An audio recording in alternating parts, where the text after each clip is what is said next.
One day I was talking to a friend of mine about my hobby, and he said, it's very, very geeky, but it's very, very cool. It can only be radio controlled helicopters. Welcome to the Heli Shed. In this video, we're going to be discussing the lessons learned throughout the build. We're going to be asking, well, why did we choose the Trex 700 in the first place when, let's face it, there are lots of much better helicopters out there now. It's 2022. Innovation is all the thing. And it could be said that an Align 700 is yesteryear, to be honest with you. They've hardly moved with the times. But, you know, why did we choose this particular model for the Belll 222? We'll be looking at Project 6 and how we're going to document that journey. We'll also be looking at Helished and what we're going to be doing for Helished and the Helished channel, and what we're going to be doing over the next year to fill the gap and, you know, to bring content essentially. And finally, some breaking news. That, not yet. I'll tell you about that at the end. Okay, so lessons learnt, L2. What did I learn along the journey whilst I've been building the Trex 700? Well, you may be pleased or not to know that actually when it came to the building it side of things, not a great deal from what I already know anyway, to be honest. And as I've said right at the very beginning, I've been open and honest, I'm far more attuned to the mechanics and the electronic side of things than actually the flying. I love the flying, of course, but what keeps the momentum and continuity going for me as a hobby is the mechanics and the actual servicing, if you like, of the helicopter. So I didn't really learn a great deal in addition on the journey when it came to that. I did get corrected today by Superboon that this particular head is not a DFC head. A DFC head has solid control rods down from the main blade grips, whereas of course on here we've got rods and plastic ends. Align, when they made Trex, the 700L V2, had solid metal control rods. And then when they brought out the 700X, which is the latest model, they went back to control rods with your plastic cups either end. So this head is a 700X head, not a DFC head. So thanks for that, Moon. I also learnt today, actually, from someone else in my radio control club, what a ZZ bearing is. Now, I told you tonight, there's always someone out there who knows far more than you, and this particular guy throws himself into bearings. He loves bearings. He goes to bed with bearings surrounding him. What he said was that a ZZ bearing denotes double sealed, because Z rating means that a bearing is sealed. So ZZ means that it's double sealed, i.e. metal sealed, not rubber sealed. Why, thanks, Charger, again. But when I said to him, yes, but why Z? Guess what? He couldn't tell me. So it's still a challenge to the bearing industry. Come forth, you bullshitters. Why is it called ZZ? I've mentioned a couple of guys from my own club there, Moon and another guy who will remain nameless because of the sheer embarrassment of knowing that amount of detail about a bearing. But the next lesson learned is about club importance. You're never going to be better placed than in a club where you can ask questions and get straight, frank answers and guidance and advice. That is the whole point of organisations and clubs, is to share knowledge. So although in the UK you can register with the CAA as an operator now, and also be registered as a pilot and pretty much fly anywhere that's outside a geo-controlled zone from an airfield or main airport, I would strongly advise that you join a club, sheerly because of the club ethos and of course the sharing of knowledge. So that's my third lesson learned, is just a reminder to myself how important clubs are. And the final lesson learned is about this, what we're doing now. The difficulty of documenting a journey and putting it together in some form or format that keeps people interested and is semi-professional, I suppose, for the tube of you. Fair play to those people who make a living out of it. I'm not sure I could, to be honest with you. It is an awful lot of work. Putting the videos together takes hours and hours and hours.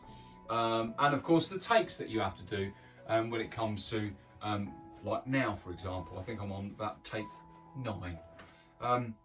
So there's a lot of work to do. It's a lot of fun doing it for YouTube, and of course for my kids and my wife and me when I get older and a bit more senile, I've got something to remind myself of. So you know what, I think everybody should have a YouTube channel and everybody should make a video on something, because you owe it to your friends and family. Simple as that. You won't be around forever. Why the Trex 700? Why didn't you go out and buy a Tron? Why didn't you go out and buy a Saab? Why didn't you go out and buy, you know, any of the plethora of different helicopters there are out there? The Logo 700 particularly being popular. Why have I used an Align? Well, to be perfectly frank with you, it is ideally suited for a scale fuselage. I can strip it down easily. I can remove the brace. I can remove the tail fin. I can remove sections of this frame with a Dremel. I can take off the front nose. I can refine the whole frame to fit in the scale fuselage. And you know, Align are not as popular now in my view as they once were. And when scale fuselages were all the thing, so to speak, I mean now to get hold of them you'll have to get it from China or Hong Kong, which is where of course mine came from. But you know, let's say, you know, 10, 15 years ago, you know, Align was the main make of helicopters. And since then, of course, lots of other helicopters have come out. But that's why I chose the Trex 700. There are still plenty out there. You can pick them up fairly cheaply, usually with electronics attached. And it's a good foundation build. If I had bought a Saab, then I would have got a 700 frame for more, and only the frame. I would have got that for far more than I paid for this with it all in. So when you work it out for a scale build, the Trex 700 is by far the best choice. Ooh. Beautiful, isn't she? Absolutely beautiful. Project 6. How are we going to do it? Well, look, as I said, no disrespect to anyone out there who's put any video footage together of their own particular builds, but I think that the actual coverage of scale builds is pretty poor. And you know why? I'll tell you why. Because I refer to the lesson learned point number 4, the difficulty of documenting a journey in general. So how am I going to do this going forward for Project 6? Well, what I'm going to do is I'm going to do a video, say for example, on lighting. Well, first of all, we're going to be doing lighting. We're going to be doing professional LED lighting, not the cheap sort of £10 radio control stuff that you buy. We're going to buy professional LED high strobe lighting equipments for this. We're going to be putting obviously retractable gear on there. There'll be 2 types of gear. The gear that comes with it, that's just so that it's installed. Then we'll remove that gear because it's cheap and nasty, and we'll get some proper CNC alloyed scale set of retracts for it. We're also going to have a sound module in this, so that you're going to hear an APU when it starts up, and it won't be one of these tinny subwoofers. You know, we're going to put in there a 25-watt boomer in there. So yeah, I'm not going to be doing a cockpit or little people in it, but there are also going to be camera mounts in it. There's going to be a camera mount inside for a GoPro, and I may well mount a camera at the back here, facing back, but it will be in the fuselage, so you won't actually see it. It'll be inside.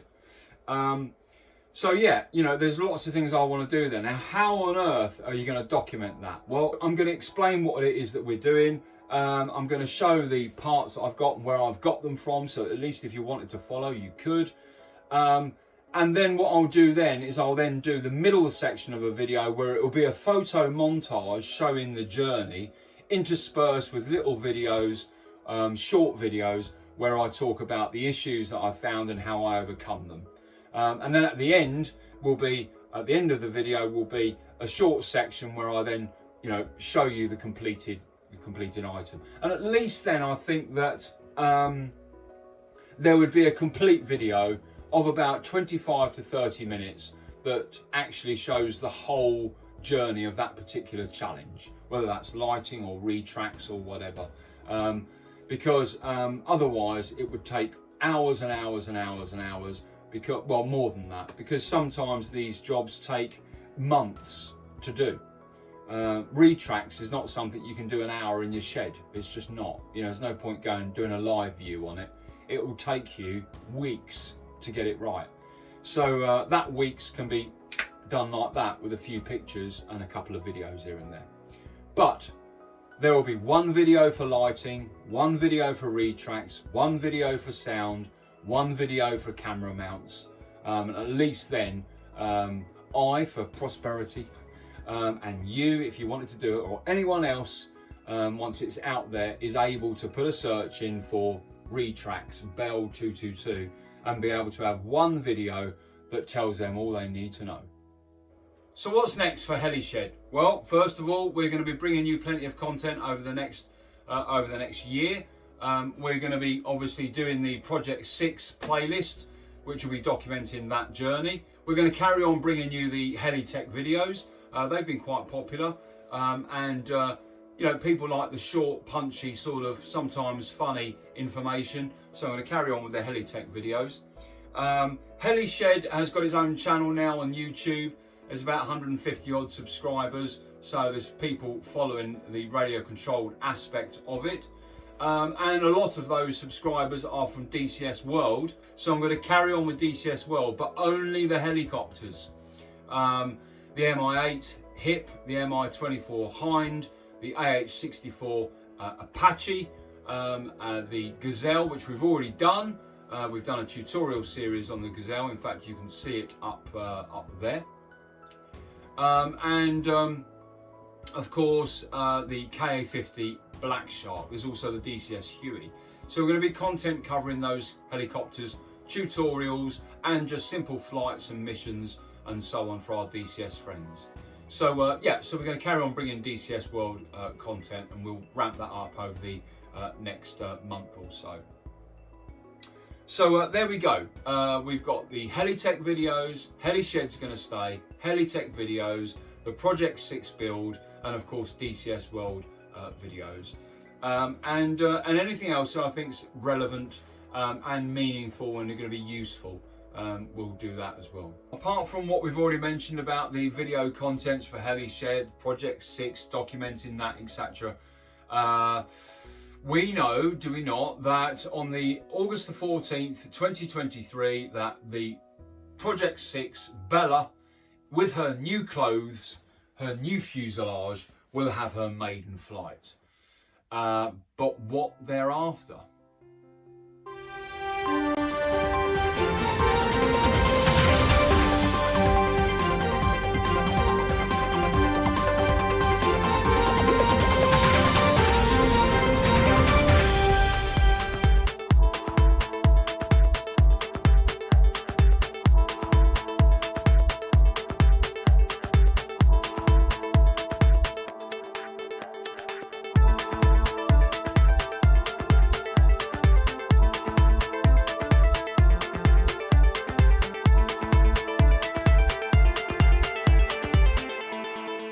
Yes, legends, the Roban 700 Apache. We are going super scale. We're not just going to be having, well, it doesn't have retracts. We're not just going to be having lights. We're going to be having individual rivets. We're going to be having a cockpit with moving dials. We're going to have little people in there. We'll have camera mounts and everything else, of course. But the Roban 700 Apache is coming to Helished. So there we go, summary of the journey. The lessons learned, which was There's no DFC head, ZZ is a double seal bearing, the importance of club and club ethos, and YouTube workloads. The T-Rex 700 was chosen purely and simply because it's the best helicopter for scale fuselage. We looked at Project 6 and what we're going to be doing with that and how we're going to document that journey and the reasons why, because it's poor obviously out there anyway. We looked at HELI SHED and what the plan is with HELI SHED, with Project 6 and with the Heli Tech videos, and obviously DCS World, and bringing for those DCS World subscribers and followers some DCS content focused around the helicopters that are provided in that simulation. And of course, the Roban Apache. Now, in 1 year's time, we're going to be flying the Belll 222. Project 6 is going to come alive, and I'm really excited about that journey. I hope you are too. I hope this playlist has been of some use to you. If it has, fantastic. So thank you for your company. That's the end of this particular playlist. Look forward to all the rest of the content I've already talked about. So it just leaves me to say, don't be a dickhead, be a heli head, join Heli Shed, subscribe, press the button, ding the bell, whatever it is, I don't know. But at least then you'll know when I produce another video. Until the next one, thanks very much. See you later. Bye-bye.